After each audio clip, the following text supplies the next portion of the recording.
오늘 다윗 왕의 고백입니다. 내가 하나님을 사랑합니다. 내가 하나님을 사랑합니다. 오늘 1절의 말씀이지요. 여호와께서 내 음성과 내 간구를 들으심으로 내가 그를 사랑하는도다. 여호와께서 내 음성과 내 간구를 들으심으로 내가 그를 사랑하는도다. 오늘 이 다윗의 고백, 내가 하나님을 사랑합니다. 하나님을 사랑합니다. 여러분, 하나님을 사랑하는 분들은 반드시 이 세상을 승리할 줄 믿습니다. 왜? 하나님을 사랑합니다. 물론 하나님을 사랑한다는 건 뭡니까? 먼저 하나님이 나를 사랑한다는 것을 신뢰하기 때문이죠. 그렇습니다. 세상 아무리 힘들고 어렵더라도 하나님이 나를 사랑하는 줄을 믿는 사람들은 반드시 이 세상을 넉넉하게 이기게 될 줄을 믿습니다. 우리가 부모님의 사랑을 신뢰하는 자녀들은 결코 넘어지지 않아요. 물론 때때로 힘들고 어려운 일이 있지만은 부모님을 실망시키지 않으려고. 왜? 부모님이 나를 이렇게 사랑하시는데 내가 부모님을 실망시키지 말아야 되겠다. 그 생각만 하나만 있어도 우리 자녀들은 세상을 잘 살 거예요. 그죠? 하물며 우리 부모님들은 영원하지 않아요. 여러분. 그죠? 그러면 뭘 보고 살아야 됩니까? 하나님을 바라보고 살아야 됩니다. 그래서 하나님을 사랑하는 사람들은 반드시 이 세상을 승리하게 될 줄을 믿습니다. 로마서 8장 28절, 우리가 알거니와 하나님을 사랑하는 자 곧 그의 뜻대로 부르심을 입은 자들에게는 모든 것이 합력하여 선을 이루느니라. 하나님을 사랑하는 자는 반드시 잘 될 것입니다. 하나님을 사랑하는 자들은 다 잘 될 것이에요. 왜? 그렇게 될 줄을 믿기 때문이죠. 아멘이죠. 여러분, 우리가 살아가면서 늘 하나님의 사랑을 우리가 늘 고백하고 또 그 하나님의 사랑을 찬양하면서 우리가 험한 세상 승리하는 저와 여러분 되길 바랍니다. 하나님 사랑합니다. 하나님 사랑합니다. 하나님 사랑합니다.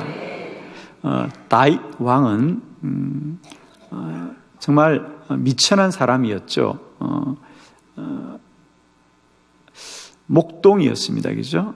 그저 평범한 집안에 막내 아들로 태어났고, 그의 아버지조차도 주목하지 않던 그저 목동에 불과한 사람인데, 그가 이스라엘의 왕이 되었고, 그것도 지금까지 이스라엘 사람들이 가장 존경하는 왕이 다윗 왕입니다. 우리가 흔히 데이빗이라고 그러죠. 다윗 왕이죠.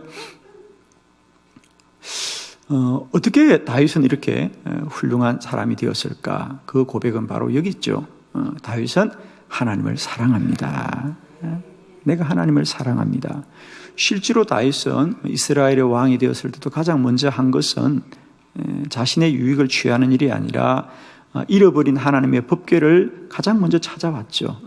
블레셋에 빼앗겼던 법궤를 가장 먼저 찾아왔고, 두 번째로 그가 하고 싶었던 것은 그 법궤를 모실 수 있는 하나님의 성전을 그렇게 건축하기를 원했습니다. 그죠? 그리고 그 법궤가 돌아오는 날 얼마나 기뻤으면 그가 춤을 추었다 그러잖아요. 그죠?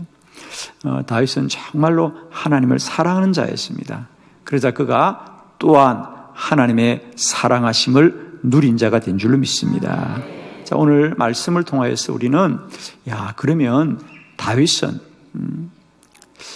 왜 하나님을 그토록 사랑했을까? 자, 다윗이 사랑한 하나님에 대한 믿음의 고백을 우리가 말씀을 통하여 들을 때에 저와 여러분에게도 하나님이 우리에게 베푸신 이 사랑이 깨달아지는 귀한 은혜가 있기를 축원합니다. 자, 여러분 받으신 주보를 참고하시면서 오늘 4가지 말씀 우리 함께 보도록 하겠습니다. 먼저 1번입니다. 하나님은 내 음성과 간구를 들으십니다. 1절 말씀 다 같이 시작.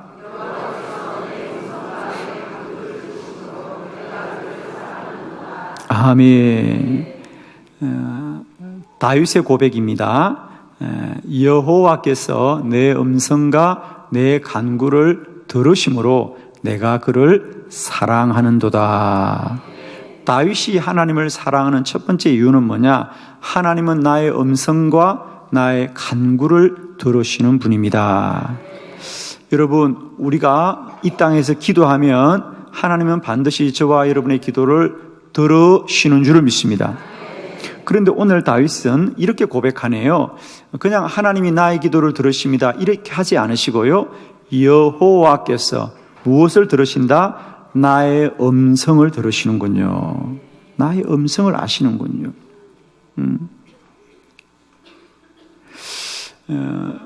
여러분도 마찬가지죠. 사람들이 똑같은 말을 하더라도 그 말의 음성, 그 보이스 컬러입니다. 그 음색이, 그죠? 좀 유쾌한 사람들은 그 말을 듣는 사람이 유쾌해집니다. 그죠? 그러나 똑같은 말을 하는데 그 말의 음색이, 그 음성이 왠지 좀 어두우면 듣는 사람도 어둡게 되는 거죠. 그렇습니다. 우리가 똑같은 말을 하더라도 그 말의 음성을 아는 거죠. 그죠? 아는 겁니다. 오늘 다윗은 이렇게 말하네요. 야, 하나님은 우리들의 기도를 듣기도 하지만은 그 기도의 음성을 아시는 분이다. 하나님은 저와 여러분의 음성을 아시는 하나님. 그래요. 아이를 키우는 엄마들은 아이가 울면 그 울음소리만 듣고도 아이가, 그 어린 아이가 말은 못하지만은 배가 고파서 우는지 혹은 졸려서 우는지 혹은 어디가 아파서 우는지 알죠. 엄마는 아는 거예요. 왜? 그 음성을 아는 거죠. 그리고 엄마들이 아이를 데리고 와서 아이들을 재워놓고 같이 함께 이야기를 하다가 옆방에서 애가 울면 그 아이가 누구 아이인지는 엄마는 알죠. 그죠? 왜? 음성을 아는 거예요. 아멘. 음성을 아는 거예요. 왜? 사랑하기 때문입니다. 여러분, 하나님은 다윗의 음성만 들으시는 것이 아니라 저와 여러분의 음성도 아시는 하나님이다. 어떤 분이 저한테 그렇게 참 훌륭한 질문을 하셨어요. 목사님, 저는 참 궁금한 게 있는데요. 우리가 혼자 조용히 1대1로 하나님께 기도하면 하나님이 그 사람의 기도를 들을 것 같은데 한빛교회 와 보니까 이렇게 수천 명의 사람들이 함께 모여서 주여 주여 부르짖는 게 무슨 뜻인지를 잘 모르겠어요. 그러더라고요. 과연 하나님이 이 많은 사람들이 모여서 기도하는데 어떻게 한 사람 한 사람의 기도를 알까요? 이러더라고요. 여러분, 참 훌륭한 질문이죠. 그래, 그분이 모르는 게 이것이 있어요. 하나님은 우리의 음성을 다 아신다는 거예요. 여러분 손바닥마다 지문이 다 다르고 여러분의 DNA가 다 다릅니다. 누가 그렇게 지으셨습니까? 하나님이 그렇게 지으셨습니다.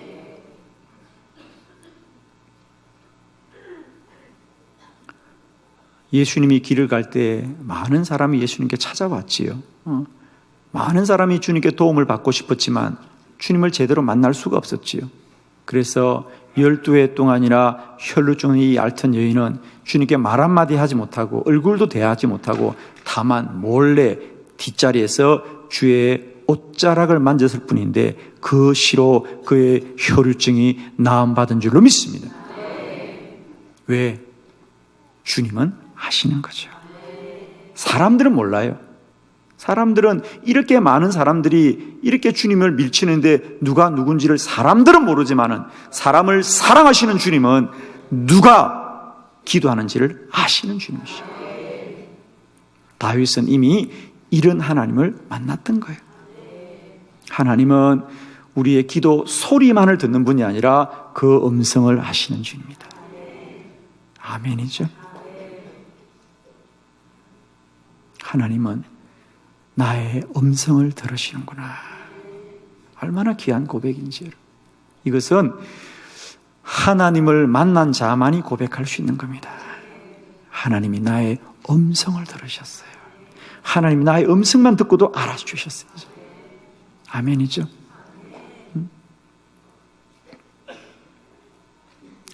저도 시골에 목회할 때 새벽 기도를 하면 먼저 나가서 제가 기다리고 있지요.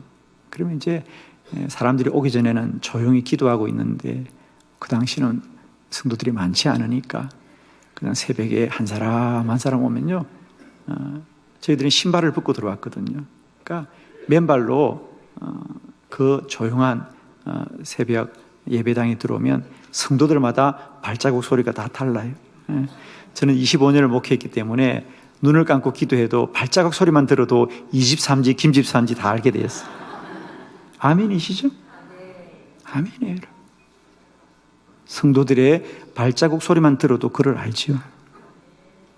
우리 하나님은 우리의 음성을 들으시는 하나님입니다. 아멘이시죠? 그런 하나님을 사랑합니다. 나의 음성을 기억하시는 하나님. 다윗은 그런 하나님을 사랑합니다. 그 하나님, 저와 여러분의 하나님이십니다. 두 번째, 다윗은 왜 하나님을 사랑하느냐? 하나님은 뇌게 귀를 기울이십니다. 2절의 말씀을 다 같이 봅니다. 시작.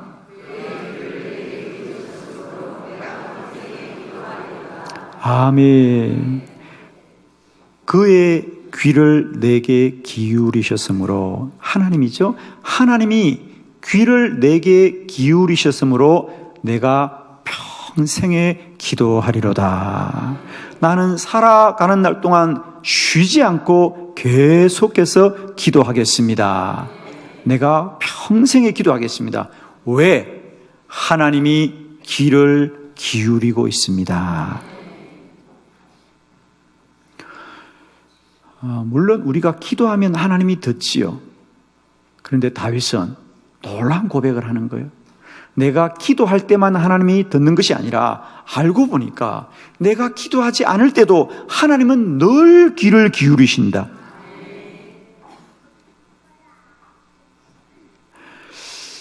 그가 내게 귀를 기울이셨으므로 내가 평생에 기도하리로다.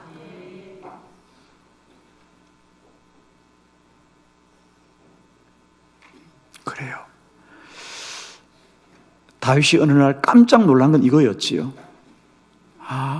내가 기도할 때만 하나님이 듣는 분이 아니라 내가 기도하지 않을 때라도 하나님은 귀를 기울이고 계시구나. 여러분,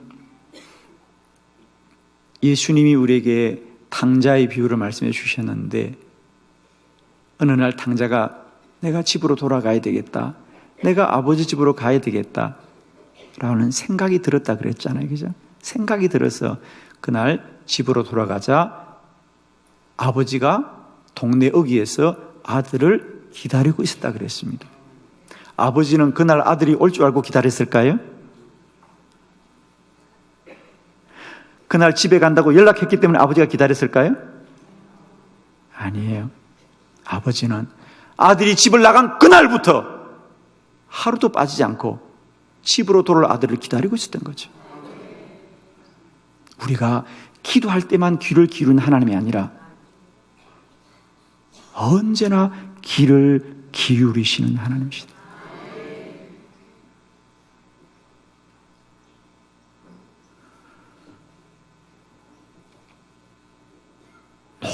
놀라운 다윗의 고백이에요, 여러분. 이건 기도를 한 사람만이 하는 고백이에요. 하나님은 내가 기도할 때만 기도하는구나, 내가 자세히 들어볼게, 이게 아니고요. 내가 기도하지 않을 때라도 먼저 귀를 기울이시는 하나님입니다.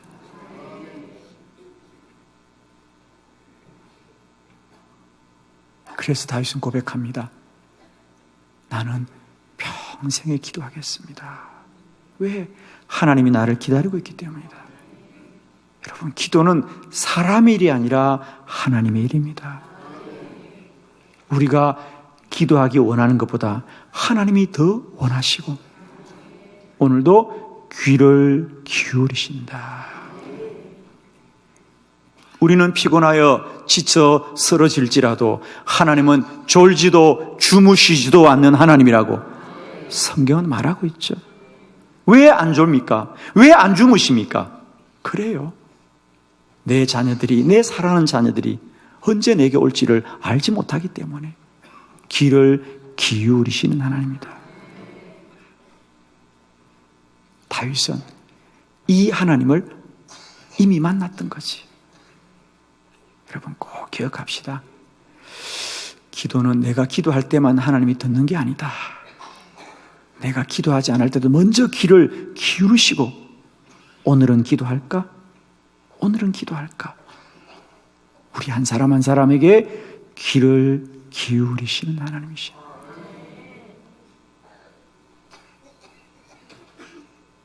시골에 홀로 계신 부모님들은 자식들이 전화할 때만 전화기를 듣는 게 아니에요. 하루도 몇 분을 전화기를 들었다 놨다는지 몰라. 혹시 왔는데 내가 못 받은 거 아닐까? 동의되십니까? 우리가 전화할 때만 통화가 되는 것이 아니라 부모님들은 늘 귀를 기울이십니다. 하나님은 내게 귀를 기울이셨으므로 내가 평생에 기도하리로다. 하나님 사랑합니다. 이런 하나님 사랑합니다. 내가 기도할 때만 들으시는 하나님이 아니라 언제나 먼저 깨어서 나에게 귀를 기울이시는 하나님. 그 하나님 내가 사랑합니다. 그 하나님 내가 사랑합니다. 하나님 사랑합니다.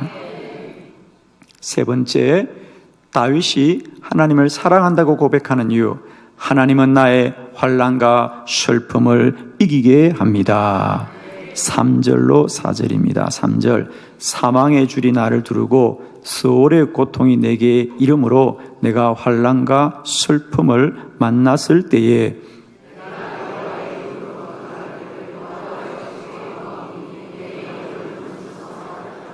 아멘.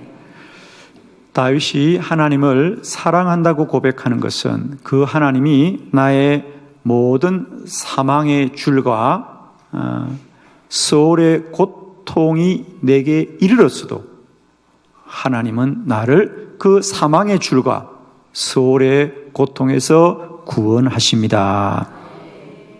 사망의 줄, 죽음으로 우리를 에워싸는 걸 말하죠. 수월의 고통이다. 수월이라는 단어가 우리 구약 성경에 종종 나옵니다.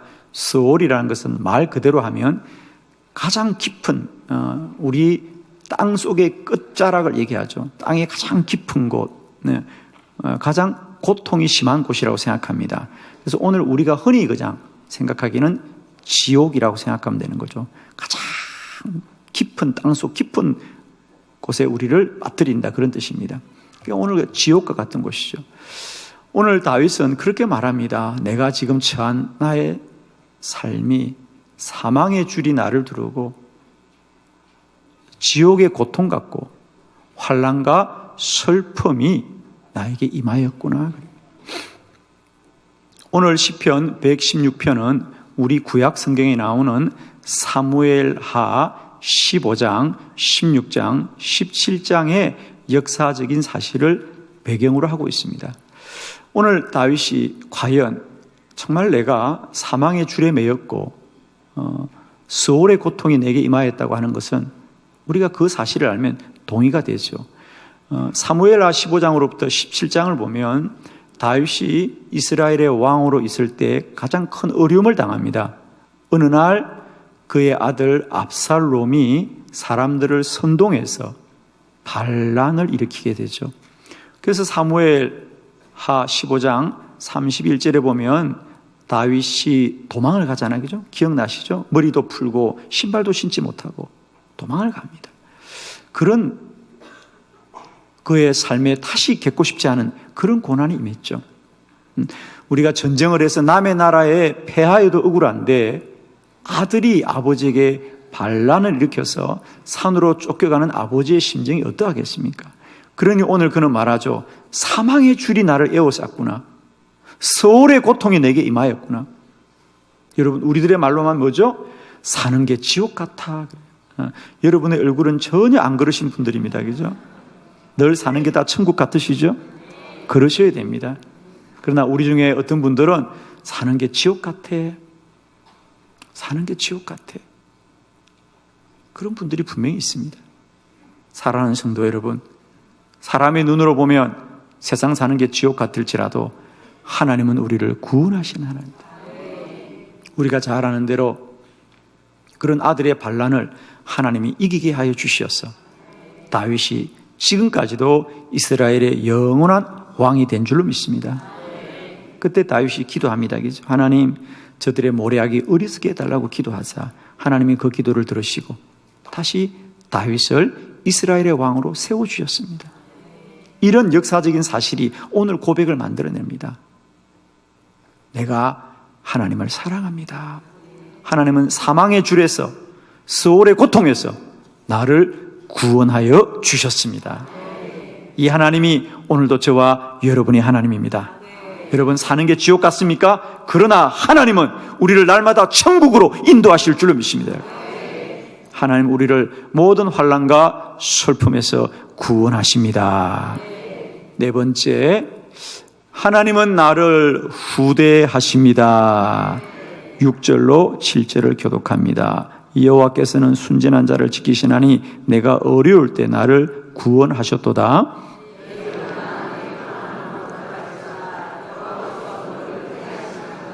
아멘. 내 영혼아 평안히 돌아갈지어다. 여호와께서 너를 후대하심이로다. 이렇게 고난과 이런 환난을 지난 사람이 뭐라 그럽니까? 하나님은 우리를 후대하십니다. 여러분, 후대한다는 말은 뭐죠? 우리에게 은혜를 베풀 때 인색하게 베푸는 것이 아니라 넉넉하게 베푼다. 차고 넘치게 베푼다. 할렐루야. 여러분, 다윗은 이렇게 고백하는 거예요. 하나님이 나를 환난에서도 구원할 뿐 아니라 나를 후대하십니다. 어떻게 후대했죠? 그렇습니다. 그런 고난의 밤을 지났지만 다윗은 이스라엘의 가장 위대한 왕이잖아요. 그죠? 그래서 여러분이 아시는 대로 지금도 이스라엘 국기에 보면 별 하나 있습니다. 아무것도 없이 흰 천에다가 파랗게 별 하나를 새겨놓은 게 이스라엘의 나라의 국기입니다. 그 별이 바로 다윗의 별입니다. 그죠? 하나님은 나를 사망의 줄과 스올의 고통에서도 구원하셨을 뿐 아니라 나를 후대하셨어요. 나를 잘되게 하셨어요. 그냥 잘되게 한 것이 아니라 크게 잘되게 하셨어요. 놀랍게 잘되게 하셨어요. 차고 넘치게 잘되게 하셨어요. 사랑하는 성도 여러분이, 세상이 돕고 사람이 도우면 알맞게 돕고 필요한 만큼 돕지만 하나님이 도우시면 차고 넘치게 도우십니다. 후대하십니다. 오늘 고난의 밤을 지날지라도 여호와가 도우시면 차고 넘치게 도우실 것이다. 너는 내게 부르짖으라. 내가 내게 응답하겠고 내가 알지 못하는 크고 엄밀한 일을 내게 보이리라 그랬어요. 기도하면 크고 놀라운 일을 이루어 가십니다. 여러분. 하나님은 우리를 후대하심이로다. 이 하나님이 한 주간도 저와 여러분의 하나님이시길 바랍니다. 하나님은 잘되게 하시되 반드시 차고 넘치게 잘되게 하실 것이고 마지막이 더 복되게 하실 것입니다. 하나님은 후대하십니다. 하나님이 도우시는 것은 알맞게 돕지 않습니다. 차고 넘치게 도우십니다. 후대하시는 하나님, 나의 하나님이시다. 이 다윗의 고백이 세상 살아가는 날 동안 저와 여러분의 고백이 되길 바랍니다.